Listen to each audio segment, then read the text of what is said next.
जय हिंद। आप सभी का स्वागत है आपके अपने YouTube चैनल संभवम क्लासेस में। देखेंगे हम लोग बिहार बोर्ड मैट्रिक परीक्षा 2026 में मैथ से मैथ से कौन कौन से प्रश्न पूछे जा सकते हैं, उसी सब प्रश्नों को क्या कर रहे हैं, हल कर रहे हैं। ठीक है, तो देखते हैं। और ये कौन सा सीरीज है? ये है प्रचंड सीरीज। एपिसोड नंबर कौन सा है? 43। ठीक है, जो अभी तक एपिसोड नंबर 42 तक नहीं देखे हैं, प्ले लिस्ट में उपलब्ध है, वहां से आप जाकर के वीडियो को क्या कर सकते हैं, देख सकते हैं। ठीक है, अगर जो अभी तक हमारे चैनल से नहीं जुड़े हैं, कृपया जल्द से जल्द जुड़ जाइए और चैनल को सब्सक्राइब जरूर कर दीजिए। और वीडियो अच्छे लगे तो दोस्तों में भी शेयर जरूर कर दीजिएगा। ठीक है, तो पहले वीडियो तो देख लीजिए, ठीक है, कि क्या होता है। ठीक है, तो देखते हैं कि एपिसोड नंबर 43 का क्वेश्चन नंबर पहला। ठीक है, देखते हैं क्या कहता है। कहता है कि पहला नंबर, सिद्ध कीजिए कि 3 + √5 एक अपरिमेय संख्या है। देखेंगे एग्जाम में, ठीक है, इस टाइप का 100% इस टाइप का एक क्वेश्चन जरूर पूछेंगे।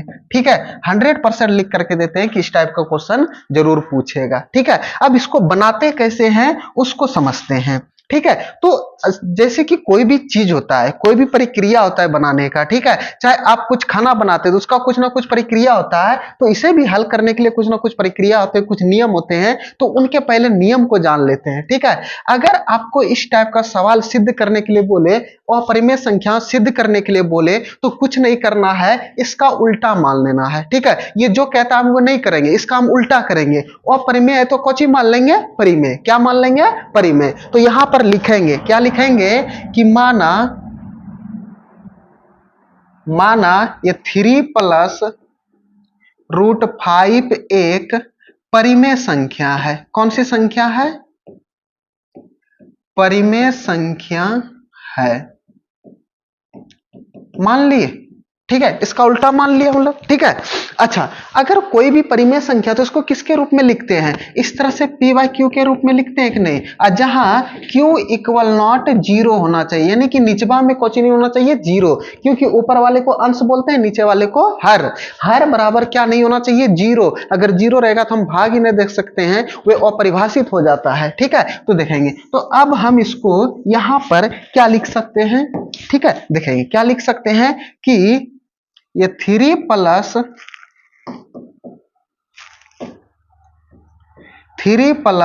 ये √5 बराबर ये p/q लिख सकते हैं। और यहां पर लिख देंगे कि q = 0। क्या लिख देंगे? q = 0 लिख दिए। ठीक है, और उसके बाद लिखेंगे कि p/q सअभाज्य है। क्या है? सअभाज्य है। ठीक है, इतना सा आपको लिख देना है।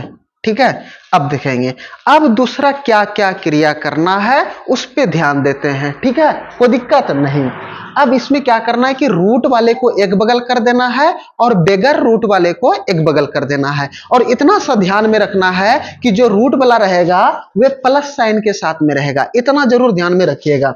ठीक है, अब देखेंगे ये 3 प्लस में तो बराबर किस पर में जाएगा? किसमें? माइनस में। तो ये √5 बराबर ये p/q -3 हो जाएगा। अच्छा, कुछ नहीं तो इसके निचवा में क्या दे सकते हैं? 1 दे सकते हैं कि नहीं? तो q और 1 का अगर हम एलसीएम निकालेंगे तो कितना निकलेगा?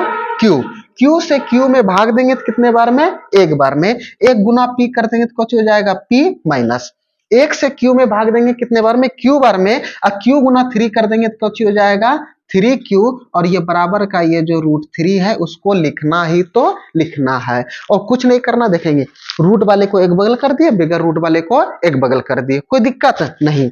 अब ये हो गया हमारा equation number first. Equation number first, यहां तक में आप लोग को कोई भी दिमाग नहीं लगाना है। ठीक है, देखेंगे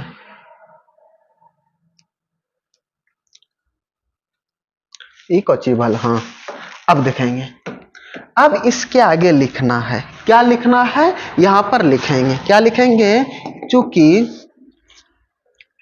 p/q एक पूर्णांक है। क्या है? एक पूर्णांक है। ठीक है, p/q क्या है? एक पूर्णांक है। अब इसमें से लिखेंगे कि अतः p माइनस का 3q भी एक पूर्णांक होगा। कौन सी होगा? पूर्णांक होगा। ठीक है, क्या होगा? पूर्णांक होगा। अब थोड़ा सा यहाँ पे ध्यान दीजिएगा। क्या ध्यान दीजिएगा कि अभी हम क्या लिखे? p व q एक पूर्णांक होगा। अब p माइनस 3q, यहाँ पे p माइनस 3q है ना। अगर हम दो पूर्णांकों को आपस में जोड़ेंगे, घटाएंगे, गुना करेंगे तो हमारा कौन सी संख्या आएगा? पूर्णांक ही संख्या आएगा। कौन सी संख्या आएगा? पूर्णांक ही संख्या आएगा। कोई दिक्कत नहीं ना? ठीक है, तो अब देखेंगे। अब एक स्टेप और लिखना है इसके आगे। क्या लिखना है? ध्यान देंगे। ठीक है, तो यहां पर एक स्टेप और लिखेंगे। अच्छा, यहां पे लिख दें, कोई दिक्कत नहीं। तो इसमें लिखेंगे कि क्या लिखेंगे कि अतः p माइनस का 3q और बटे का q एक परिमेय संख्या है। कौन सी संख्या है? परिमेय संख्या है। ठीक है, कौन सी संख्या है? परिमेय संख्या है। अब देखेंगे, अगर ऊपर वाला पूर्णांक है और q भी पूर्णांक है तो पूर्णांक को पूर्णांक से भाग देंगे तो हर हमेशा कौन सी संख्या आएगा? कभी कभी परिमेय आएगा, कभी कभी पूर्णांक आएगा। तो जितना भी पूर्णांक है वे टोटल हमारा परिमेय है, तो ये हमारा कौन सी संख्या हो जाएगा? परिमेय संख्या होगा कि नहीं हमारा? ठीक है, अच्छा देखेंगे, जो पहले माने थे वही आ गया। ठीक है, तो इसका मतलब है कि 3 + √5 परिमेय संख्या है ना? रे बाबा ना। ठीक है, देखेंगे। अब देखेंगे किसको? समीकरण फर्स्ट को। ये √3 है, जो पीछे सीखे थे कि √3 एक अपरिमेय संख्या है और ये p माइनस 3q बटे q ये कौन सी संख्या आ गया? परिमेय संख्या। अच्छा, आप नहीं बताबो कि एगो अपरिमेय और दोसर परिमेय कौची बराबर होइए? दोनों कभी भी बराबर होगा नहीं, कभी भी बराबर नहीं होगा। और जब नहीं होगा तो अब यहाँ पे लिखेंगे, क्या लिखेंगे कि समीकरण फर्स्ट से। ठीक है, क्या लिखेंगे? समीकरण फर्स्ट से आशा पाशा टा। ठीक है, सॉरी, स्पष्ट है कि क्या है? स्पष्ट है कि, ठीक है, समीकरण फर्स्ट से स्पष्ट है कि, ठीक है, समीकरण फर्स्ट क्या है? ये है, क्या है? √3 बराबर का p माइनस 3q बटे का q एक अपरिमेय संख्या है। ये कौन सी संख्या है? अपरिमेय संख्या है। अच्छा, जब ये अपरिमेय संख्या है और पहले हम कौची माने थे कि ये परिमेय संख्या है, कौची हुआ? गलत हुआ कि नहीं? तो यहाँ पे लिखेंगे अगला स्टेप। क्या लिखेंगे? लिखेंगे अतः पूर्व किए गए कल्पना, पूर्व किए कल्पना कौची है? गलत, गलत है। क्या है? गलत है। कोई दिक्कत? अब फिर लिखेंगे अतः पूर्व किए गए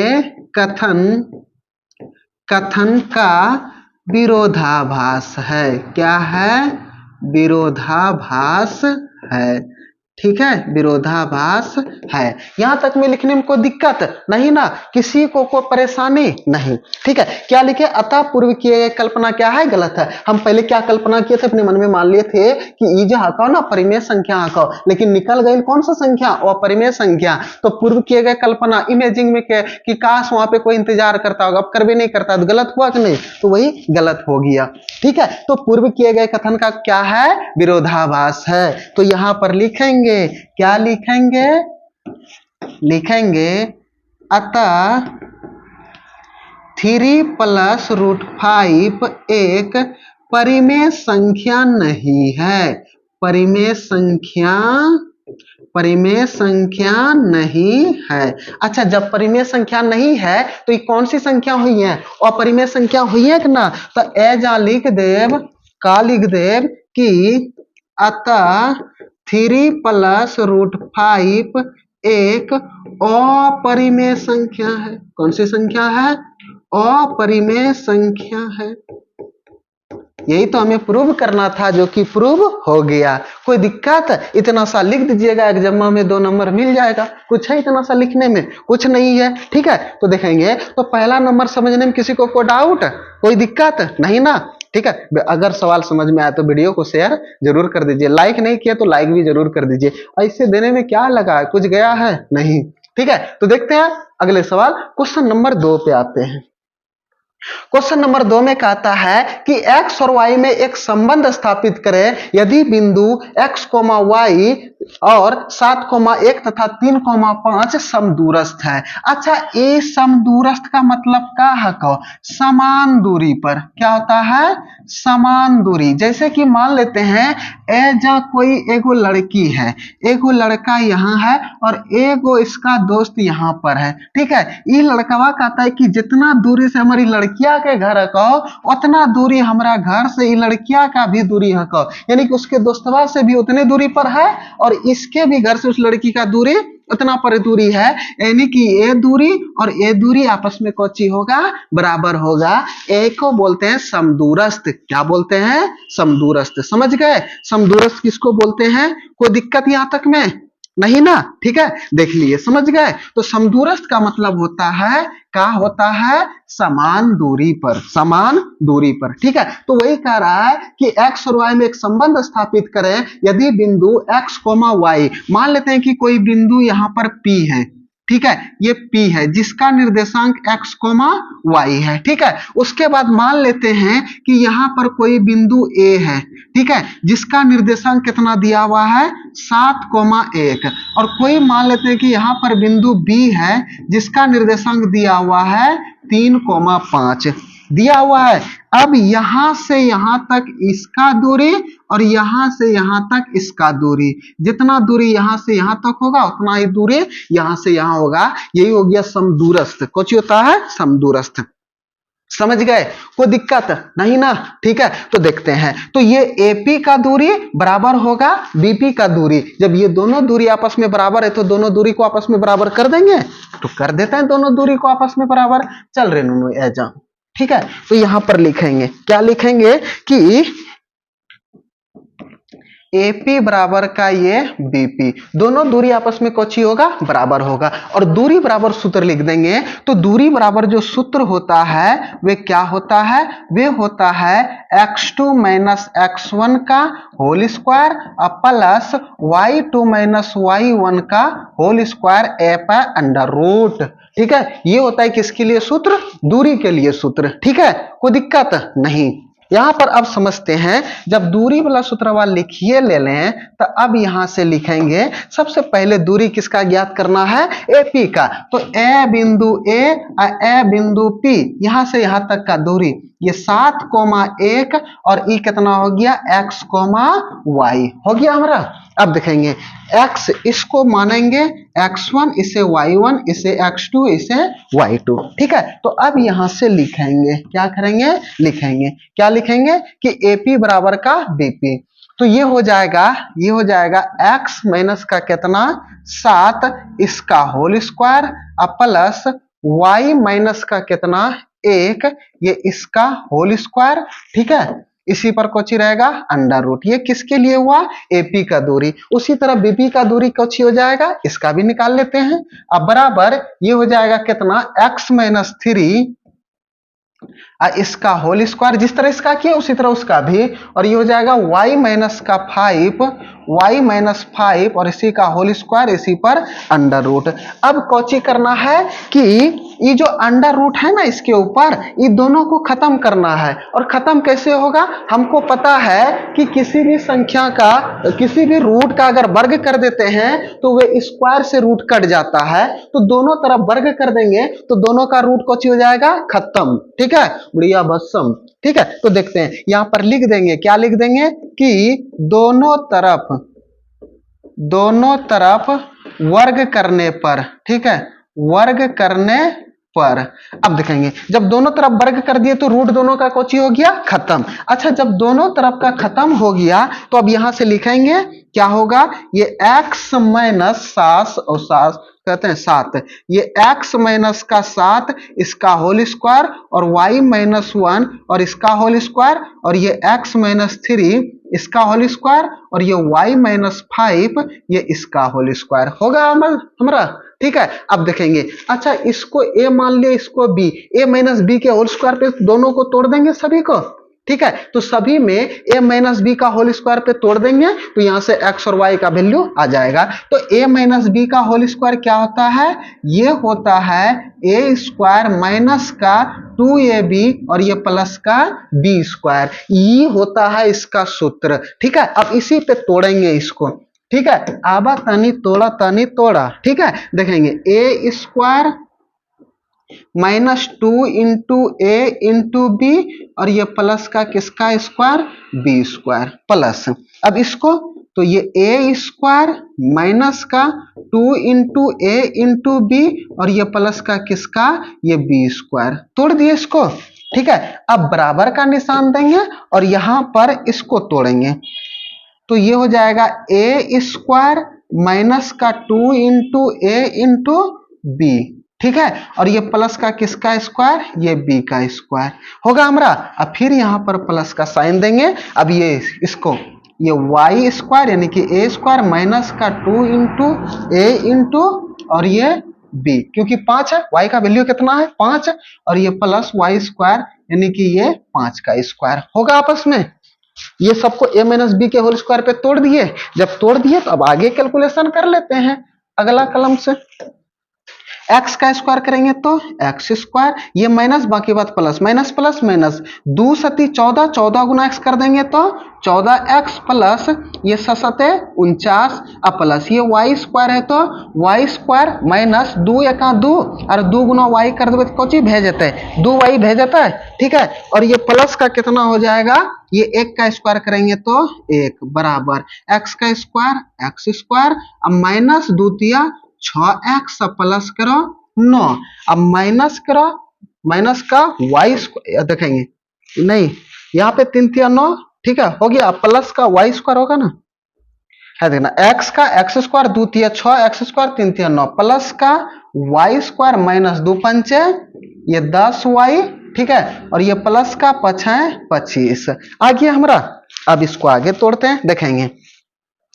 अब देखेंगे ये एक्स स्क्वायर प्लस में इधर आकर के किस में, माइनस में, तो ये प्लस और ये माइनस दोनों आपस में कुछ हो जाएगा, कट जाएगा, ये और ये कट गए हो। उसी तरह ये वाई स्क्वायर प्लस में, ये भी वाई स्क्वायर प्लस में, बराबर किस पर में आएगा तो माइनस में, कटेगा कि नहीं, तो पहले कटा देते हैं। ठीक है, अब देखेंगे। अब तो यहाँ पे गड़बड़ घटोला नहीं हुआ है अभी। ठीक है, देखते हैं। ये माइनस का 14x है तो माइनस का 14x। ठीक है, अब देखेंगे ये माइनस का 2y तो माइनस का 2y, ये प्लस का 49 प्लस का 1 तो ये प्लस का कितना हो जाएगा 50। ठीक है, बराबर इधर माइनस का कितना 6x और ये माइनस का कितना 10y और प्लस ये 25 और 9 कितना हो जाएगा 25 5 30 4 34। ठीक है, इतना आ गया। अब किस जगह कैलकुलेशन कर ले, इस जगह ऊपर में कर देते हैं, कोई दिक्कत है नहीं ना, इस जगह यहां पर। ठीक है, अब देखेंगे ये अब सभी को एक पार में ले आते हैं, एक जात में ले आते हैं। ठीक है, ये माइनस का 14x और ये माइनस का 6x इधर आएगा प्लस का 6x तो माइनस का ये 14x और ये प्लस का 6x, ये माइनस का 2y है ना तो माइनस का 2y और यहां पर देखेंगे माइनस का 10y है, बराबर किस पर में आएगा तो ये प्लस का 10y। ठीक है, और ये प्लस का 36 34 है, इधर आकर के अब नहीं ये पहले 50 लिखेंगे तब ना, ये प्लस का कितना 50 और माइनस का कितना ये 34 हो जाए, क्योंकि प्लस है इधर आकर के माइनस और बराबर किस पर में कुछ ना बचल था, कौची बचल जीरो, कौची बचल जीरो। अब देखेंगे तो यहाँ पर ये 14 में 6 गया 8, बड़का साइन माइनस का तो माइनस का 8x और यहाँ पर कितना हो जाएगा माइनस प्लस माइनस 10 में 2 गया 8 और ये प्लस का कितना 8y और ये बराबर का प्लस माइनस माइनस 50 में 34 गया 16 और ये बराबर का 0, तो यहां से 8 कॉमन आ जाएगा तो ये माइनस का x बचेगा ना, क्योंकि माइनस तो कॉमन नहीं लिया ना, सिर्फ 8 लिए हैं तो माइनस का x। ठीक है, और ये प्लस का कितना y और ये प्लस का कितना 2 बराबर का 0, तो ये कितना हो जाएगा, ये हो जाएगा।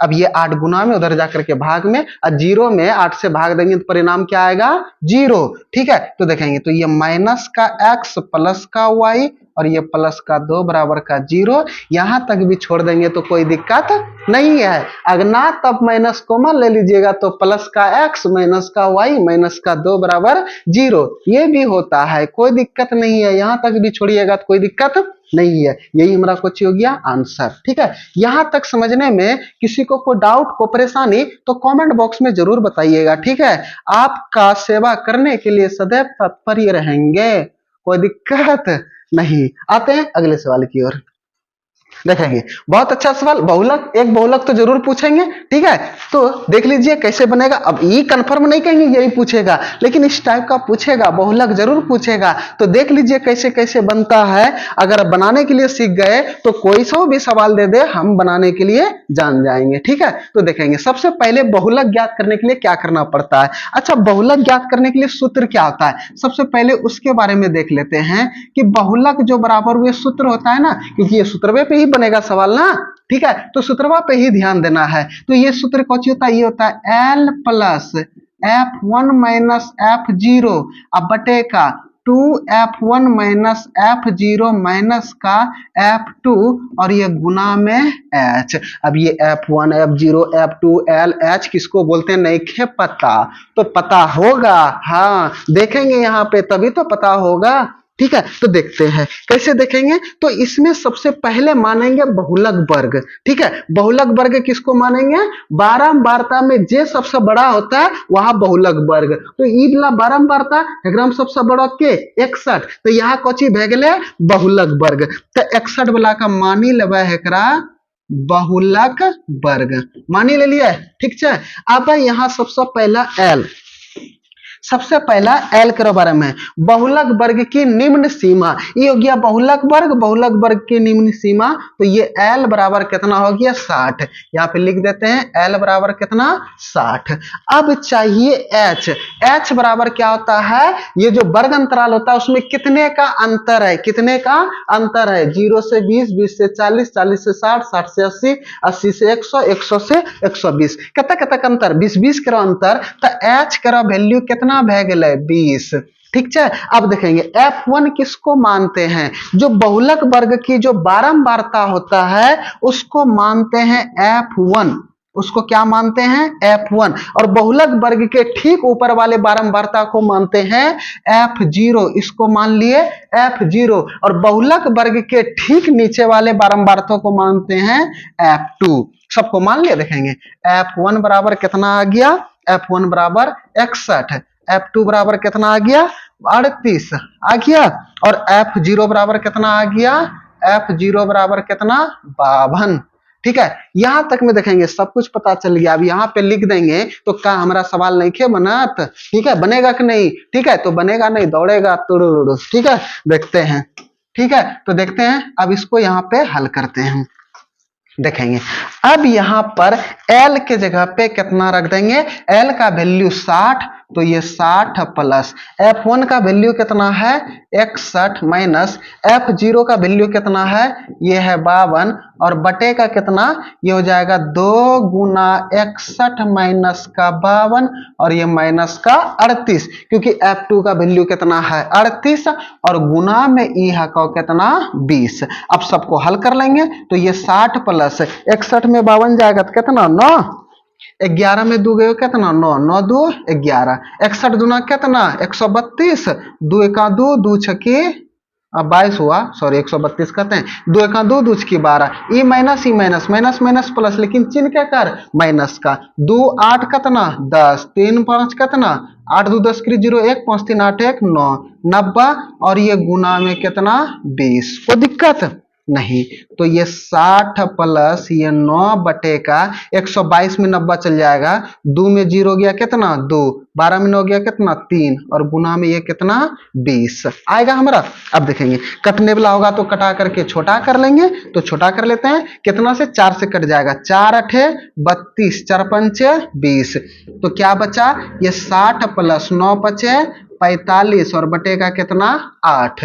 ठीक है, अब उसको भाग देते हैं, तो ये 60 प्लस 8 से भाग देंगे, 8 पंचे 40। ठीक है, डेसिमल देंगे 0, 50 हो जाए, 8 पंचे 40, 45 में 40 गयो 5 बच गयो, 5 0 50, यानी कि अड़छाक 48, 8 दूना 16 और कितना बच गया, 8 दूना 16, 4 और 8 पंचे 40, 625 यानी कि 65 625 इसका बहुलक आएगा। यही पॉसिबल हमारा आंसर। ठीक है, इसका देखेंगे। अगर आपको जानना है कि बहुलक हमारा सही है तो गलत, जितना हमारा बहुलक वर्ग होगा उसी के बीच में आंसर आएगा। 60 से 80 के बीच में तो 65.625 है, तो उसी के बीच में आया कि नहीं, 60-80 के बीच में, तो ये हमारा बहुलक कोची है, सही है। यहां तक में कोई दिक्कत किसी को नहीं ना? अगर किसी को कोई परेशानी है तो कमेंट बॉक्स में जरूर बताइएगा। ठीक है, कोई दिक्कत नहीं ना? आते हैं अगले सवाल की ओर। ठीक है, वीडियो को शेयर भी करते रहिए। ठीक है, अपने दोस्तों में कि एग्जाम है, 1 महीना एग्जाम बचल है। ठीक है, तो देखते हैं अगले सवाल की ओर। अगला सवाल में कहता है कि यूक्लिड के विभाजन एल्गोरिथम का प्रयोग कर 272 तथा 232 का मौसा निकाले। कुछ नहीं है, बचपन में भी सीखे होंगे मौसा ज्ञात करने के लिए किस विधि से, भाग विधि से। उसी को बोलते हैं यूक्लिड विभाजन। ठीक है, उसमें सिर्फ चरण लिखना पड़ता था, इसमें चरण लिखेंगे और बचपन में चरण लिखने के लिए नहीं बोलता था नहीं। तो देखेंगे इसका प्रयोग करके। ठीक है, तो बनाते हैं। कितना कितना है, ये है 272 में भाग देंगे कितना, 1032। अच्छा, कितने बार में खाएगा? ठीक है, 5 बार में नहीं कटेगा, 4 बार में, हाँ शायद कट जाएगा 4 बार में। ठीक है, 4 से 4 दूना 8, 4 सते 28 और 4 दूना 8 दो 10, 1088 ज्यादा हो गया 4 बार में। तो कितने बार में खाएगा, 3 बार में। ठीक है, 3 तिया 6, 3 दूना 6, 3 सते 21 और 3 दूना 6 दो 8, 12 में 6 गया कितना, 6। यहाँ पे कितना बचा, 2 में गयो 1 और यहाँ पे कितना बचा, 10 में 8 गयो कितना, 2, 216। अब यहाँ से भाग का साइन देंगे और ये वाला यहाँ पर लिखेंगे 272 को। कितने बार में खाएगा, 1 बार में। ये 216 का 216, 12 में 6 गया 6, 6 में गया 5, ये कट गया। ठीक है, अब यहां से इसका भाग का साइन देंगे और ये 216 यहां पर लिखेंगे। तो कितने बार में कट जाएगा, सही कटा रहे हैं ना, 3 दूना 6, 3 सते 21, 3 दूना 6 दो 8, 12 में 6 गया 6, यहाँ पे 2 में गया कितना, 1, 10 में 8 गई 2, 216 का 216, 12 में 6 गया 6, यहाँ पे कितना बचा 6, क्योंकि पैसा लेते 6 में गए 5, कट गया। हाँ, अब कितने बार में खाएगा, 4 छक 24, नहीं 4 बार में नहीं खाएगा, 3 बार में।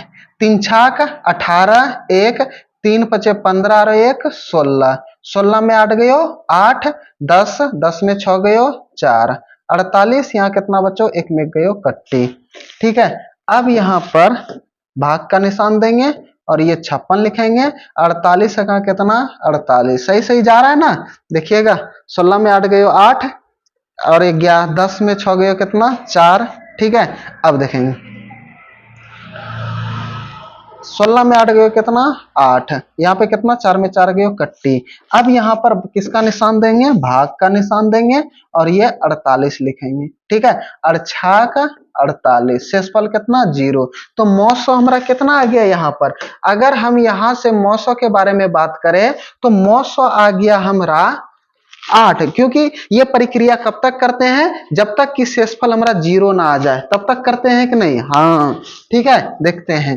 तो अब यहाँ पे लिखेंगे चरण, क्या लिखेंगे, चरण या तो स्टेप, और लिखते हैं किसके बराबर, a बराबर BQ प्लस का R, इसके बराबर लिखते हैं कि नहीं। सॉरी, छिकनी आ जाता है तो क्या करें।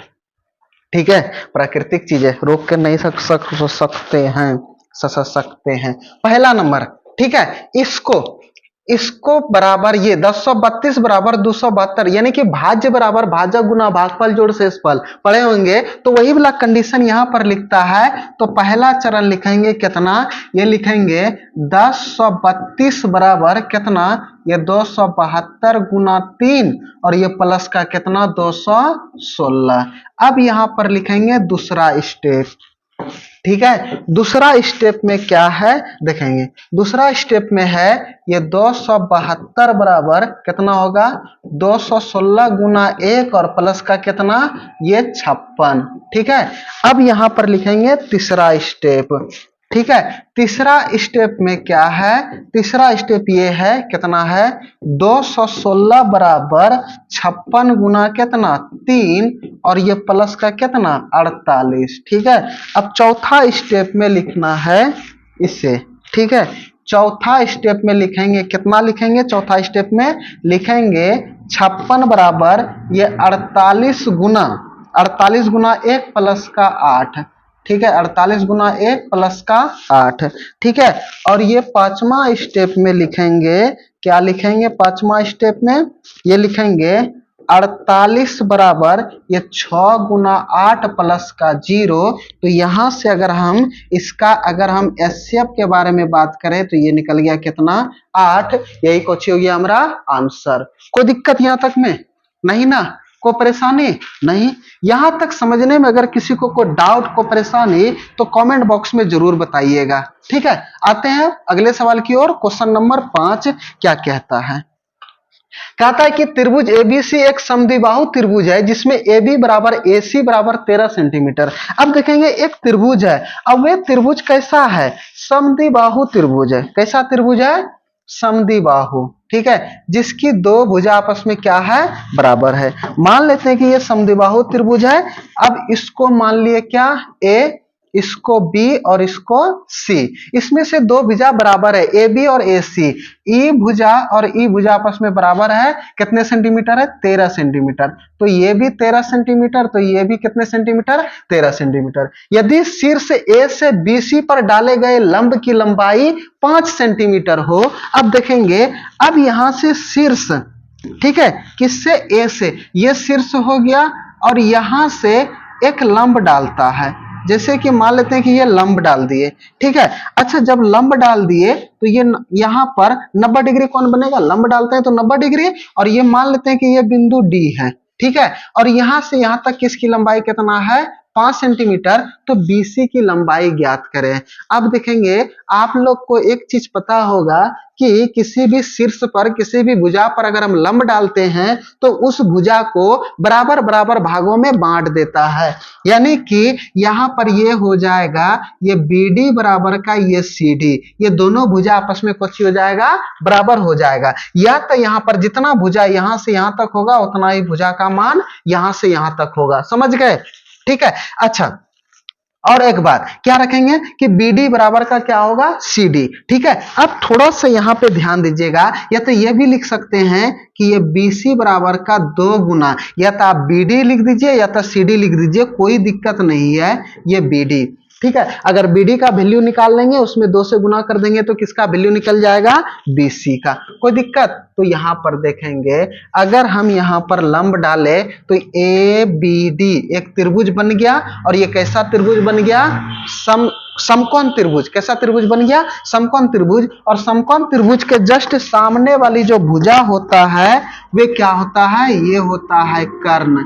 ठीक है, और ये हो गया, और ये हो गया लंब डाला है तो ये कुछ हो गया लंब, तो ये क्या हो गया आधार। तो हमें आधार का वैल्यू पता करना है। तो यहां से लिखेंगे कि त्रिभुज ABD में, आप कुछ भी नाम रख सकते हैं, उससे कोई दिक्कत नहीं है। PQR भी लिख सकते हैं, कोई दिक्कत नहीं है। ठीक है, अब देखेंगे तो ABD समझ गए, यहां तक में कोई दिक्कत नहीं। ठीक है, तो यहां पर लिखेंगे कि कर्ण का वैल्यू, इसमें अगर हम बात करें तो कर्ण का वैल्यू कितना 13 सेंटीमीटर। अगर हम लंब के बारे में बात करें तो लंब का वैल्यू कितना 5 सेंटीमीटर। अगर हम आधार के बारे में बात करें, यही तो आधार कार्ड बनवाना है, सॉरी आधार निकालना है। ठीक है, कितना मान लेते हैं वाट। ठीक है, कुछ नहीं, एक्स भी मान सकते हैं, उससे कोई दिक्कत नहीं। आपको जो मानना रहे मान सकते हैं, मानने में क्या गया। और मैं तो ऐसा हूं मान करके बनता है। ठीक है, तो इसमें किसका प्रयोग होगा, पाइथागोरस प्रमेय से। ठीक है, किसका, पाइथागोरस प्रमेय से। ठीक है, प्रमेय से। तो ये पाइथागोरस प्रमेय क्या कहता है, ये यही कहता है ना कि ये कर्ण का जो स्क्वायर होगा वे होगा ये लंब का स्क्वायर, और ये जोड़ किसका स्क्वायर, ये होगा आधार का स्क्वायर होगा हमारा, कोई दिक्कत नहीं। कर्ण का वैल्यू कितना है 13, तो ये 13 का स्क्वायर, लंब कितना है 5, ये 5 का स्क्वायर, आधार मान कौन सा है ये BD, तो ये किसका स्क्वायर हो जाएगा ये BD का स्क्वायर। ठीक है, इस जगह हल कर देते हैं। 13 का स्क्वायर करेंगे तो कितना 13 13 29 से बराबर, ये 5 का स्क्वायर करेंगे तो 5 25 और प्लस ये BD का स्क्वायर करेंगे तो ये BD स्क्वायर हो जाएगा, कोई दिक्कत नहीं ना। ठीक है, तो देखेंगे ये प्लस में है तो इधर आकर के किस में माइनस में, तो 169 माइनस 25 और ये बराबर क्या ये BD स्क्वायर। अब 169 में 25 जाएगा कितना 9 5 4 6 में 2 4, यानी कि 144 बराबर का ये BD स्क्वायर, कोई दिक्कत नहीं। ठीक है, तो देखते हैं अब ये स्क्वायर है तो इधर आकर के किस में बन जाएगा रूट में बन जाएगा, और ये भी किसके साथ में प्लस माइनस साइन के साथ में। लेकिन अगर हम किसी भी त्रिभुज की भुजा का लंबाई ज्ञात करते हैं तो दूरी ज्ञात करते हैं तो वहां पर ऋणात्मक मान नहीं आता है, सिर्फ किसका मान आता है धनात्मक का। तो 144 का अगर वर्गमूल निकालेंगे तो कितना निकल जाएगा 12, अब बराबर का ये BD, और BD किसको बोले हैं आधार, तो यहां से आधार का जो वैल्यू निकल गया वे निकल गया कितना 12 सेंटीमीटर। तो हमें चाहिए किसकी भुजा की लंबाई, हमें चाहिए ये BC का, तो यहां पर BC बराबर लिख सकते हैं 2 गुना का कौची ये BD, तो हम यहां पर लिखेंगे तो BC बराबर का 2 गुना 12। ठीक है बटिए, ठीक है, तो यहां पर लिखेंगे तो कितना हो जाएगा, तो BC बराबर ये 12 दूना 24 सेंटीमीटर। तो हमें BC की लंबाई पूछ रहा था तो BC की लंबाई कितना निकल गया 24 सेंटीमीटर, कोई दिक्कत यहां तक में नहीं ना। ठीक है, तो देखते हैं प्रत्येक एपिसोड में कितने प्रश्नों को हल करते हैं, 5 प्रश्नों को, ये 5वां प्रश्न था। ठीक है, तो अगर आप लोग को यहाँ तक में कोई दिक्कत को परेशानी तो कमेंट बॉक्स में जरूर बता सकते हैं। तो आज इतना ही, तो फिर मिलते हैं अगले एपिसोड में। तो आप लोग देखते रहिए, हंसते रहिए, मुस्कुराते रहिए और हमारे वीडियो को ताबड़तोड़ शेयरिंग करते रहिए। फिर मिलते हैं अगले एपिसोड में। जय हिंद।